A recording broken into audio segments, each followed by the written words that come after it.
The chandelier above my parents' dining table flickered, throwing shards of light across crystal glasses and polished silver. It was one of those perfect Charleston evenings where the air felt too polite to breathe. My name is Harper Lane Mitchell, 30 years old, the youngest daughter who still hadn't lived up to her family's definition of success. Every Sunday, we gathered at my parents' home in Magnolia Park, a neighborhood that smelled like money and magnolias. My father, Charles Mitchell, ran the evening like a board meeting, efficient, controlled, always with an agenda. My mother, Maggie, floated around with a hostess's smile that never quite reached her eyes.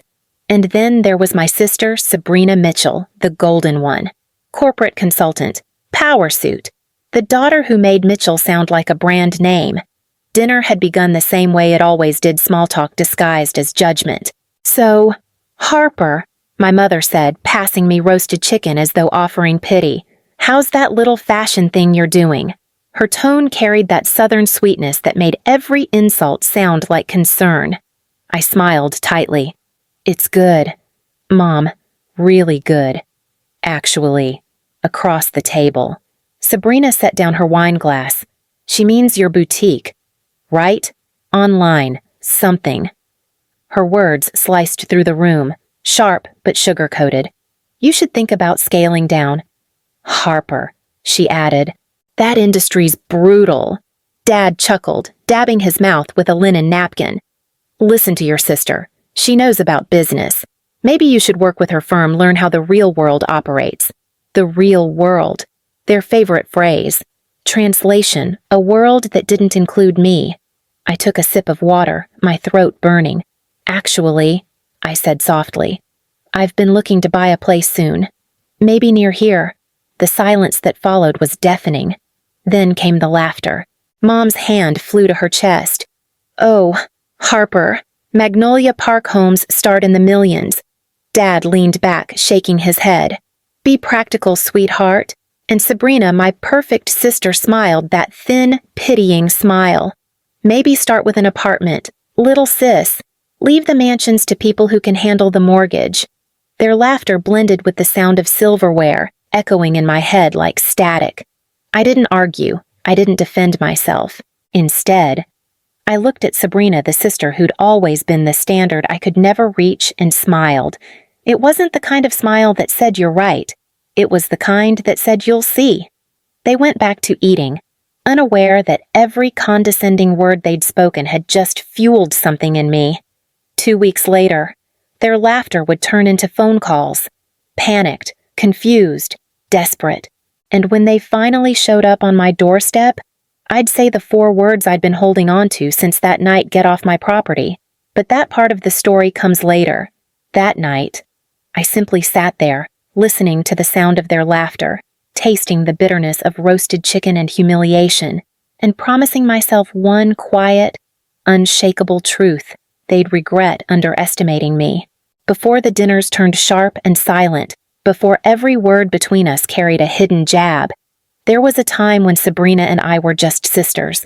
We grew up under the same roof in Charleston, 2 girls sharing secrets, popsicles, and the same pink bedroom until we didn't. Back then, Sabrina Mitchell was my hero. She was 4 years older, confident, radiant, the kind of girl teachers adored. She always knew the right answers, the right clothes, the right things to say. I was the dreamer, the girl with sketchbooks instead of trophies, filling pages with dresses made from imagination and scraps of fabric Mom thought were trash. Dad, Charles Mitchell, loved Sabrina's logic.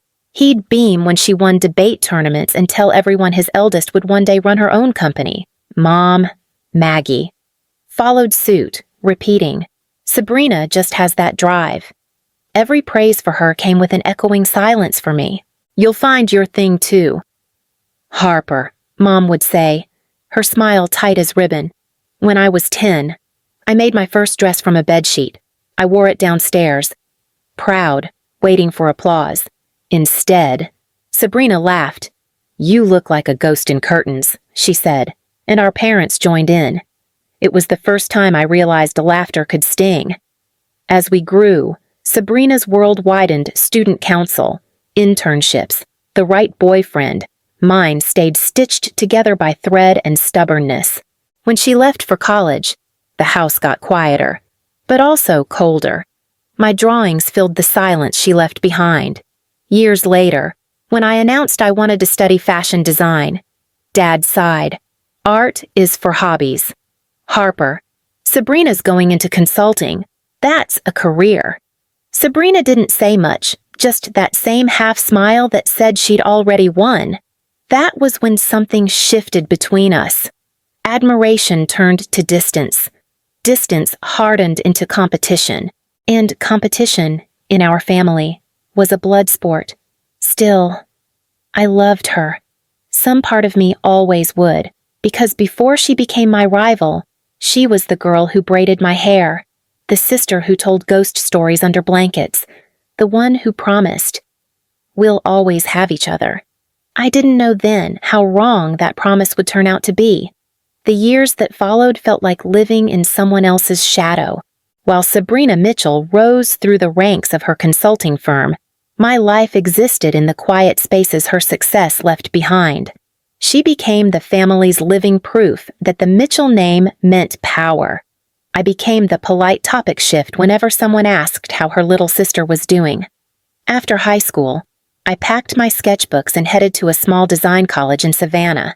I worked nights at a cafe, saving tips to buy fabric while Sabrina sent home photos from her business conferences in New York. Mom framed them in the hallway, next to her diplomas. My own sketches were stored in a box under my bed. During those years, phone calls home always felt like performance reviews. "How's your coursework?" Harper Dad would ask. "Any thoughts about business school? Maybe something practical," Mom added. "You could work with your sister one day." I learned to smile through the phone, say I was fine, and hide the exhaustion of stitching until sunrise. Sabrina visited once during my final year. She arrived in heels that clicked against the dorm hallway, holding a latte and a look that said she didn't belong there. I showed her my portfolio, sketches filled with texture and color, ideas that felt alive. She flipped through them like they were receipts. "Cute," she said. "But where's the money in this?" The moment she left, I tore the page she'd touched in half. After graduation, I moved back to Charleston. The family dinners resumed the same table. Same praise for Sabrina. Same tight smiles for me. "Sabrina just got promoted to senior partner," Mom gushed. "She's only 35, Dad said proudly. "Imagine that." I nodded, murmuring a quiet, "That's great." No one asked about me. I found work at a boutique downtown, sewing hems and repairing expensive dresses for women who called me sweetheart. When the owner went on vacation, I ran the shop alone and doubled her weekly sales.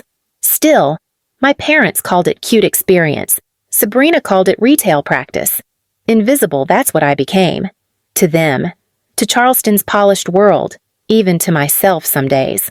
I smiled, stayed polite, and watched Sabrina's picture-perfect life unfold on social media, her lavish engagement party, her trips to Paris, her corner office, every post a reminder of what I was expected to be, and everything I wasn't.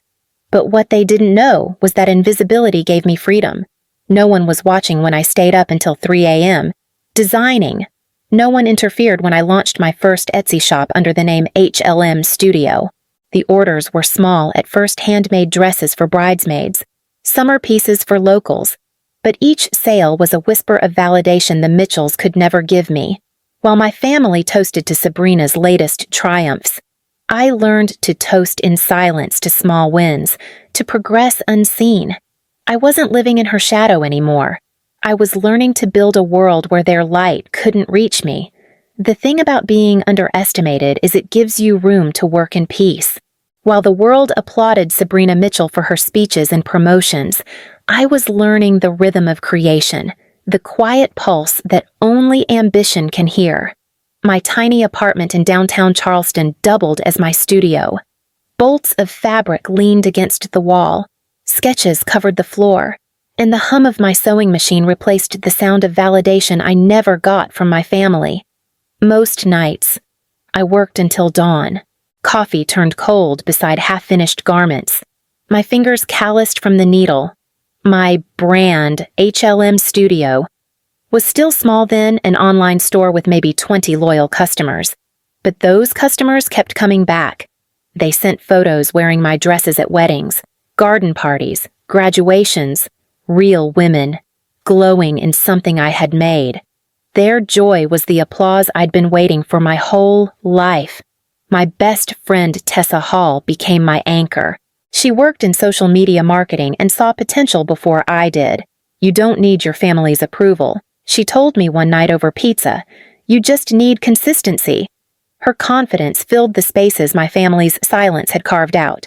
Then came Ethan Cole Numbers Guy, calm where I was chaotic. He'd found my shop online and reached out about collaborating on digital campaigns.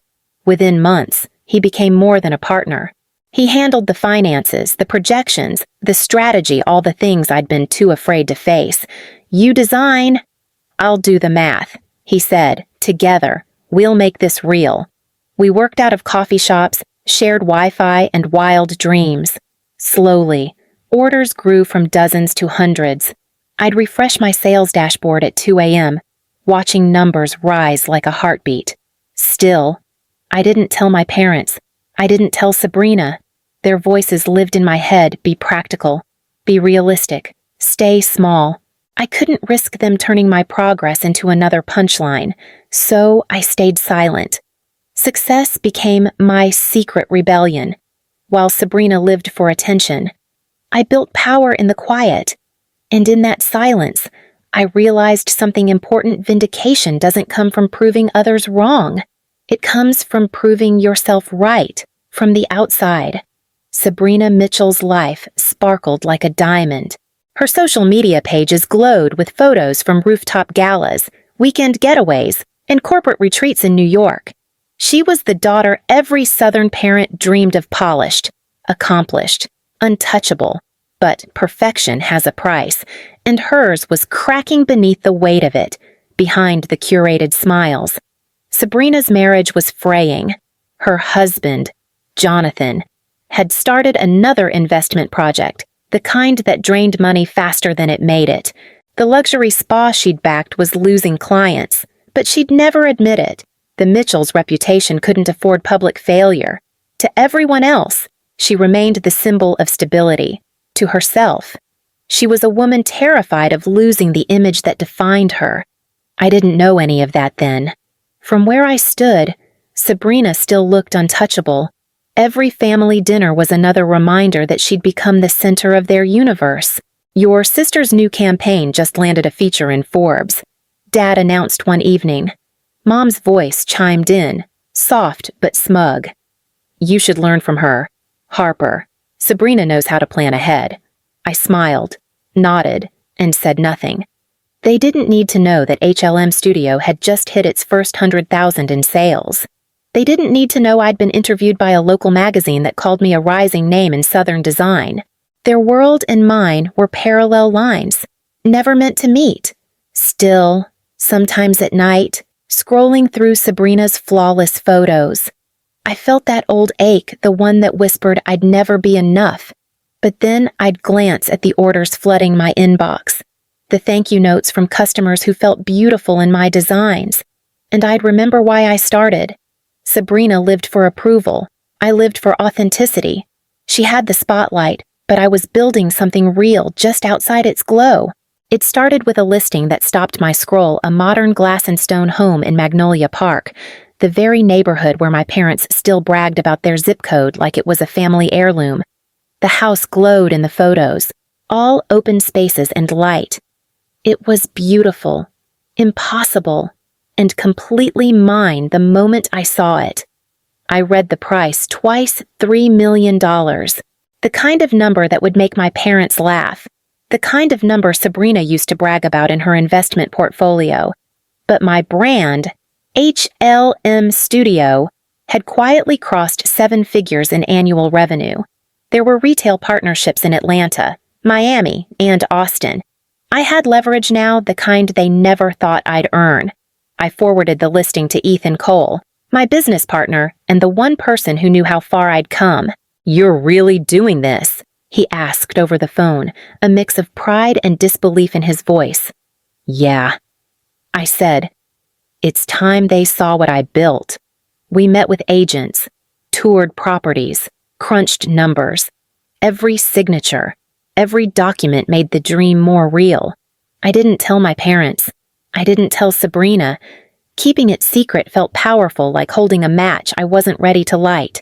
When I walked through the house for the first time, barefoot on the cool marble floors, I imagined hosting dinners there, not to impress anyone, but to reclaim the space they once said I'd never belong in. The view overlooked magnolia trees that swayed against the evening sun, the same kind that framed my childhood home just a few streets away. Tessa Hall, my best friend, cried when I told her. "This isn't just a house, Harper," she said, gripping my hands. "It's everything they told you you'd never have." She was right. It wasn't about walls or windows, it was proof that faith, grit, and silence could build something louder than applause. When I signed the final papers under my company's name, a calm washed over me. I didn't need to tell them yet. Soon enough, they'd find out exactly who really lived in Magnolia Park.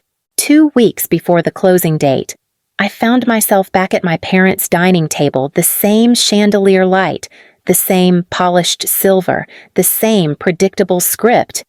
Only this time, I wasn't the same woman who used to sit there, shrinking under their laughter. Sabrina Mitchell arrived late, her heels clicking like punctuation marks. She kissed Mom's cheek, air hugged me, and launched straight into a monologue about her firm's latest deal. Dad hung on every word. Mom passed her a glass of Chardonnay like it was holy water. I sat quietly, listening, smiling, holding back a truth that could have shattered their perfect little hierarchy in a single sentence. When conversation turned to real estate, Sabrina's favorite subject, she mentioned a new luxury condo project downtown. "You'd love it." "Dad, all marble finishes, concierge service. It's for people who've made it." Her eyes flicked toward me. "Of course, it's not exactly the neighborhood for creative types." Mom chuckled softly, as if apologizing for me. "Harper mentioned she's thinking about buying a place." She said, "Isn't that cute?"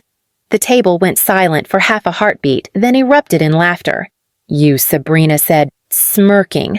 "In Charleston's market, sweetheart, even I wouldn't buy solo right now." Dad added, "Maybe start small. A 1-bedroom, something manageable." Mom sighed. "We just don't want you to get hurt." "Darling," every word landed like glass shards. I looked at them, their amused faces, their pitying smiles, and realized how little space they'd ever allowed me to grow. I set down my fork, steady and calm. "I appreciate your concern," I said, "but I'm doing just fine." "Of course." "You are," Sabrina replied, her tone dripping with irony. "You've always been resilient." Something in me snapped, but not the way they expected. I didn't yell or defend myself. I simply smiled. The same quiet smile I wore years ago when I decided to stop asking for their approval. "Enjoy your dinner," I said, standing. "I've got work to finish." And as I walked out of that house, their laughter chasing me down the hall, I knew this would be the last time they'd ever laugh at me. The next time we sat together, the power at that table would finally be mine. The night of the housewarming, Magnolia Park glowed like a dream. Every porch light shimmered under the Charleston dusk. And for the first time in my life, I felt like I belonged in that world. My house, my home, stood at the end of the street, a statement of glass, stone, and quiet defiance. Inside, the marble countertops gleamed. The chandelier sparkled with the same defiant brilliance that once hung over my parents' dining table. Only this time, the light belonged to me. The guest list was small, but deliberate friends from the design world, local influencers, a few clients, Tessa Hall, Ethan Cole, and, of course, my family. I'd sent the invitation to my parents and Sabrina Mitchell 2 weeks earlier. The wording, simple and intentional. Join me to celebrate my new home in Magnolia Park. I knew they'd assume I was hosting for someone else, a client, a boyfriend, maybe an investor. That assumption was half the fun. By 7 o'clock, the place was alive with soft jazz, laughter, and the scent of catered shrimp skewers and champagne. My guests mingled in clusters, complimenting the decor. "This is stunning," one designer murmured. "It feels like you," Tessa whispered, her eyes shining. And it did. Every velvet sofa, every abstract painting, every curated piece had been chosen with intention. This wasn't just a house, it was a reflection of me, built stitch by stitch from every wound they'd ever given me. When the doorbell rang, my pulse quickened. I turned, smoothing my black dress, and opened the door to see them, Mom in pearls, Dad in a crisp blazer, and Sabrina in a tailored white jumpsuit, her confidence worn like armor. They stepped inside, eyes scanning the space. "This is lovely," Mom said, her voice tentative. Dad nodded, brow furrowed. "Whose place is this again?" Sabrina smirked. "Let me guess your boss." I didn't answer. I simply smiled, offering them champagne, letting them wander, letting them build their assumptions brick by brick. My heart pounded with a strange calm, the kind that comes right before the truth hits the room like thunder. As the evening reached its peak, I stepped onto the staircase landing that overlooked the crowd and raised my glass. The chatter softened into silence. "Thank you all for being here tonight," I began, my voice steady. I wanted to celebrate a new chapter not just in life, but in identity. I looked down at my family. Sabrina's expression was curious, almost amused. Mom and Dad exchanged polite smiles, unaware of what was coming. "This house," I said, "is more than walls and windows. It's proof.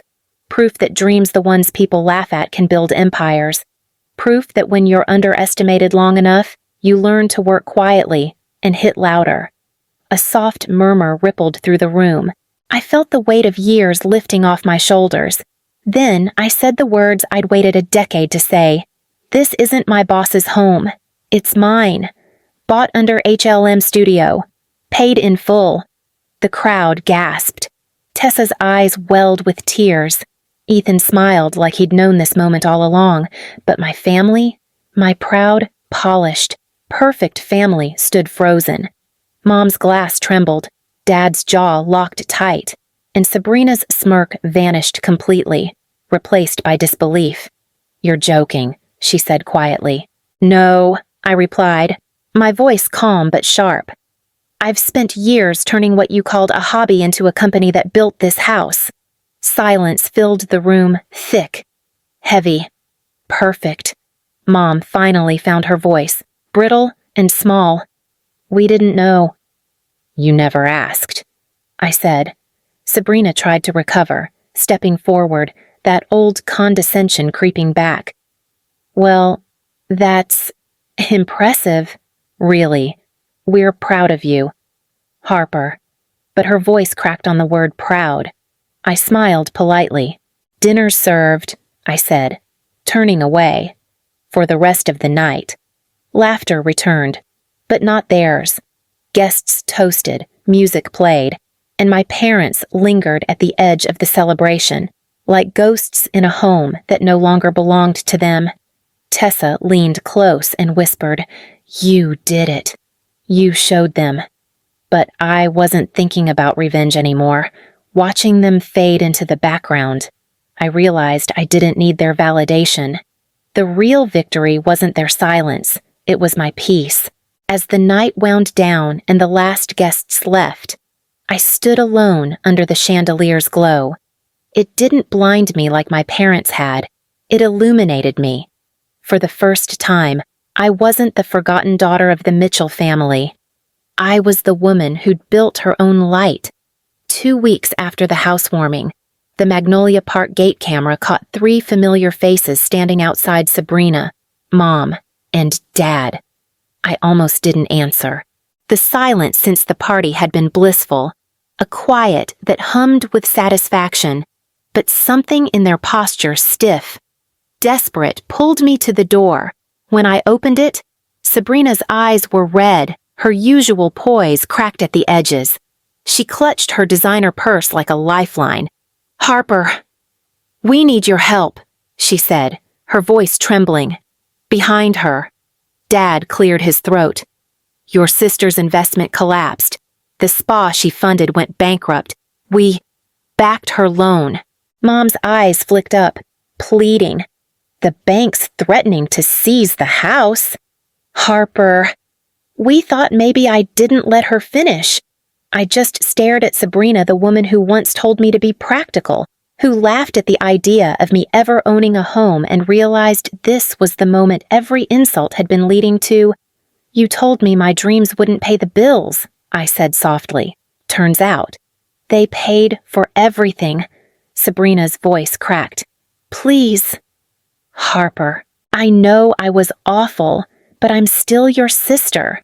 Her words hung between us, heavy and hollow. For a second, I almost felt the old instinct to fix, to forgive, to fold myself small so they could be comfortable again.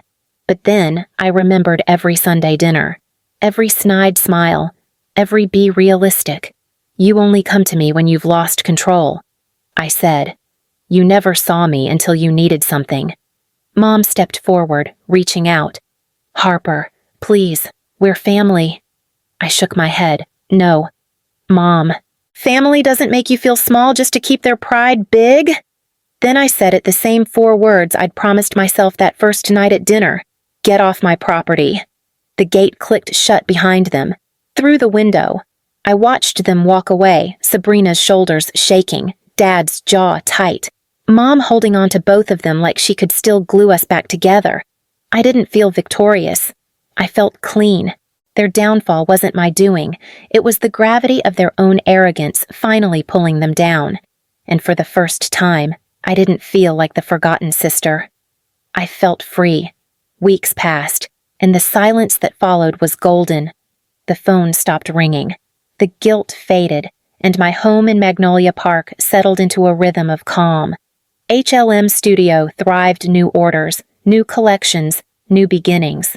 Every morning, sunlight spilled through the glass walls, washing away old echoes of laughter that once hurt. Tessa Hall still dropped by with coffee, and Ethan Cole stopped in with spreadsheets that made us both laugh. Life felt simple again, earned, not inherited.